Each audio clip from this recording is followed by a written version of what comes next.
And his title for the 5th time, facing Jonas Sultan, also of the Philippines. This is, as they described it, Manila versus Cebu City. I see a defensive lapse, and Ancajas is getting clipped with the left hook in short right hands. Almost like he's standing in one place for too long. There it is again. Ancajas is starting getting in a really good rhythm right now. 10 seconds.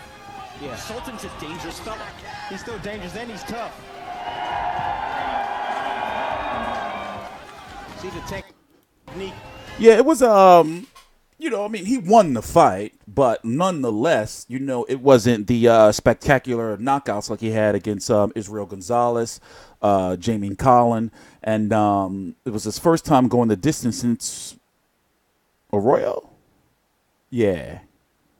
2016. TstreeT Controversy. This is TstreeT Controversy Live. Anyway, Jerwin Ancajas, IBF 115-pound champion, is going to be taking on the fighter by the name of, hold on 1 minute, just over here, Alejandro Santiago Barrios, 16-2-4 with 7 KOs. As I look around, I see some names that I know of. But the biggest question to me is, how's this guy getting a title shot? Because as I'm looking, when you're champion, for example, unless there's an exemption, then you have to fight somebody in the top 15 of your sanctioning bodies. In the case of Jerwin Ancajas in the IBF, Santiago, wait, is this him? Does he go by Augustin Santiago? That's him. That's him. Never mind. Anyway, looking at the division, he is the star of the division in regards to marketability, but he is the guy in the division. Circuit Rungvisai. Most credible wins over Juan Francisco Estrada. He knocked out Roman Gonzalez. They thought the first time when he beat Roman Chocolatito Gonzalez, and I don't like saying that name, they thought it was a fluke, but it wasn't.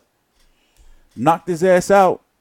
Sent him back. Well, he's supposed to be fighting back down at 112 pounds, but he fought his comeback fight, which was on the undercard of Canelo versus Golovkin, still at 115 pounds. Actually, it took place at 118 because his opponent, Moises Fuentes, weighed in over the 115-pound division limit. 114 3/4, 116 for Fuentes, who got knocked out, by the way. Here's the division. Rungvisai, WBC champion. Khalid Yafai, WBA, and Ancajas is the IBF. And then you have Donnie Nietes versus Aston Palikte. They got to fight again. You know, in my opinion, it was a close fight, but I gave it to Nietes. But they got to fight again because the WBO title, it was for the vacant WBO title, and it's still vacant. So, of course, Jerwin Ancajas versus the winner of Nietes versus Palikte, depending on what network that's going to be on, because it could end up being on Superfly 4, which Tom Loeffler of 360 Promotions, who puts on the Superfly cards, said that it could be HBO could be picking it up in February. So the question is, you know, how long are these fighters going to stay on HBO with HBO having their issues? And could Top Rank possibly, you know, stage a fight with Jerwin Ancajas versus Nietes or Palikte? Because right now, by the way, Rashid Warren is fighting at 118 now, from my understanding. Because looking at, you know, the rankings, right now, you would think that they would want to start getting him to Unify. You know, see what's going on with Khalid Yafai. I'm not quite sure. Let me go check. We can just check right here, right?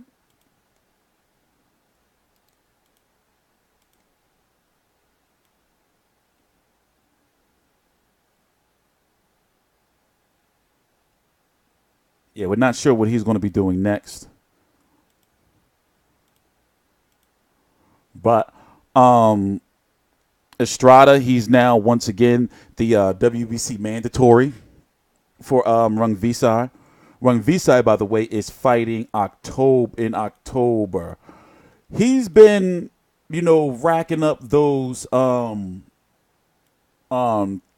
of those. This is another basically showcase fight for him over in Thailand. Defend his belt, stay active.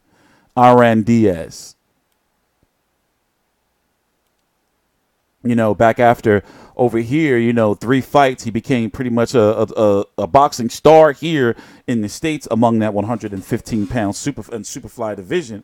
And now, Young Bay, he fought a guy by the name of Young Bay. I covered that fight, didn't I? I watched it in the morning. I don't remember if I did a video or not. And then Aran Diaz, who he's fighting on October the 6th. We're going to be covering this fight, by the way.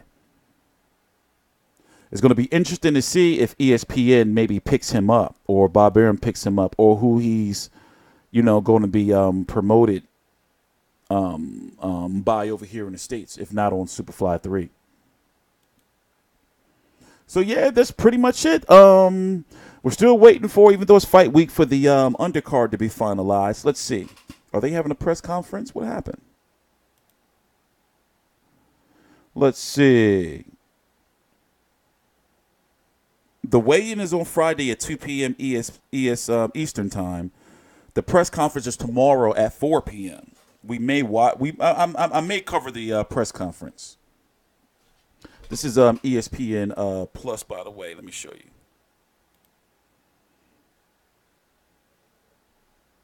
Here's the fight week schedule.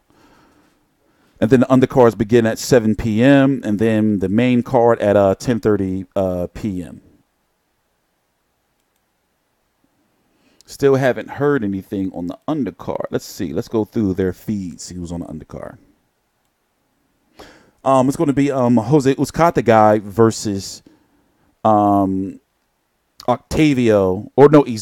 Oswaldo Maderna. I covered him before, both of them.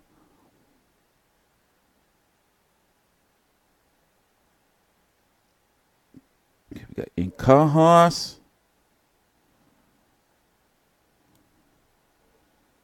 Let's see, who else is on there?